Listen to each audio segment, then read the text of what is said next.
Hello everyone, welcome to your weekly tech update, the show that explores the newest, coolest, and admittedly sometimes mind-boggling side of tech available on the interwebs.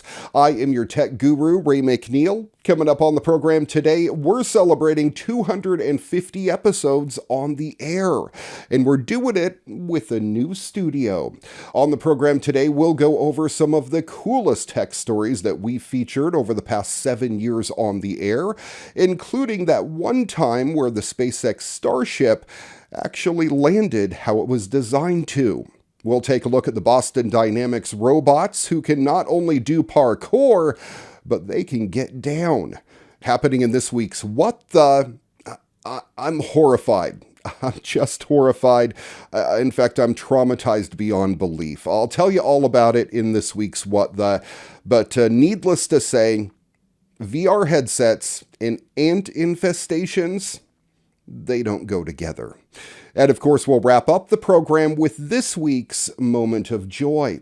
All that and a whole lot more coming up on today's edition of your weekly tech update. Next.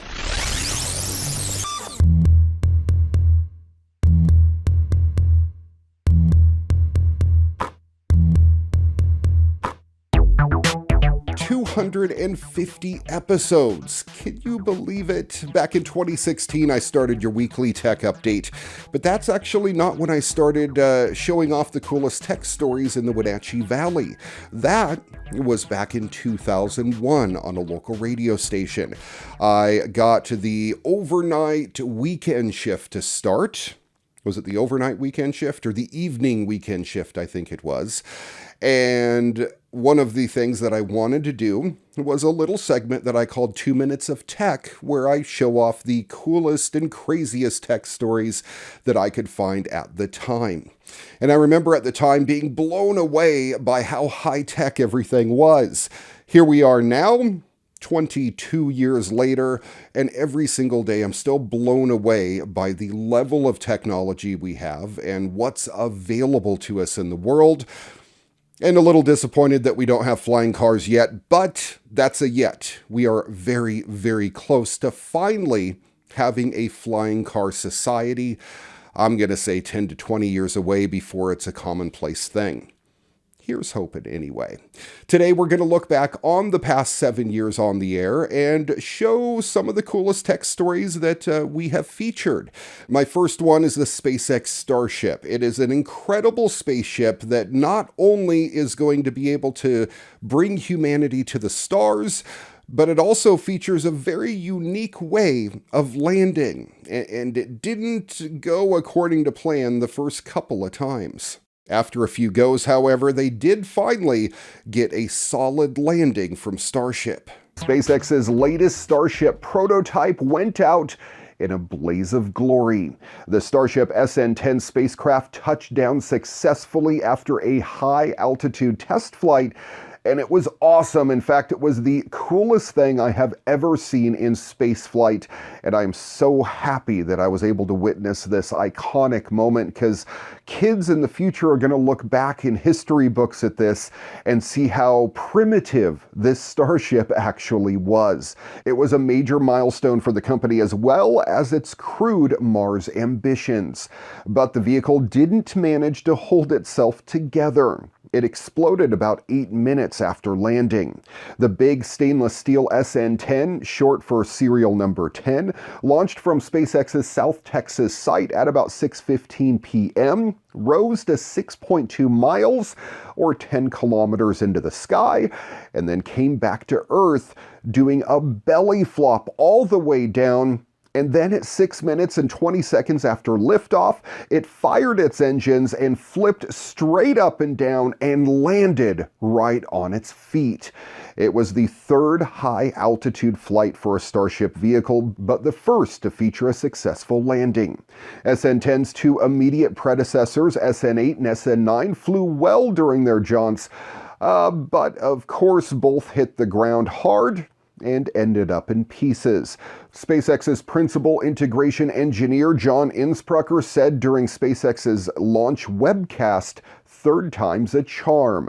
We've had a successful soft touchdown on the landing pad that's capping a beautiful test flight of Starship 10.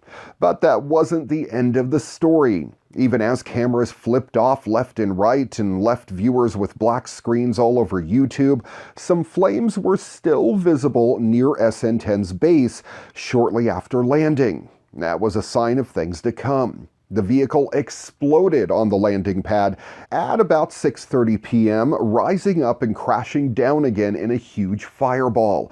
SpaceX is developing Starship to get people and payloads to the Moon, Mars, and other distant destinations, and to fly any other mission the company requires. It's even going to enable us to fly from, say, Australia to Seattle in less than an hour. Indeed, SpaceX plans to eventually phase out its other flight hardware too. The Falcon 9 and Falcon Heavy rockets and Dragon cargo and crew capsules will all go away and let Starship shoulder the entire load. That comes from company founder and CEO Elon Musk. We'll see many more test flights in the weeks and months ahead. SpaceX is already building multiple SN10 successors, as well as the first Super Heavy prototype. Musk has said that the company aims to get a Starship prototype to orbit this year, and he expects the final spaceflight system to be flying people regularly by 2023. SpaceX already has an operational Starship flight targeted to launch that year, the Dear Moon mission, booked by Japanese billionaire Yusaku Maezawa. Maezawa is looking for crew members to join him on that 6-day journey around the moon, so throw your hat in the ring if you're interested. If you haven't seen it yet, you gotta check out this amazing video from SpaceX. Their SN15 Starship prototype just landed on its feet, and it was incredible. They launched the prototype, it went up into the sky, it shut off its engines, and then it performed this amazing maneuver where it belly flops all the way back down to the ground till it gets to about 10 meters or so, and then it fires its engines, flips right back up on its feet, and lands gently. This is what Elon Musk envisions that interplanetary travel will look like. Earlier this year, SpaceX's CEO confirmed a shocking NASA Spaceflight.com report that the company was also working to launch Starship into orbit by July 2021. The achievement of which would be nothing short of miraculous. Less than 2 months later, SpaceX has submitted a request for FCC permission to communicate with Starship and Super Heavy before and during an inaugural orbital test flight. It's scheduled for no earlier than June 2020. Oddly, the FCC application indicates some truly unusual plans relative to the rest of SpaceX's intensive Starship test and launch campaign.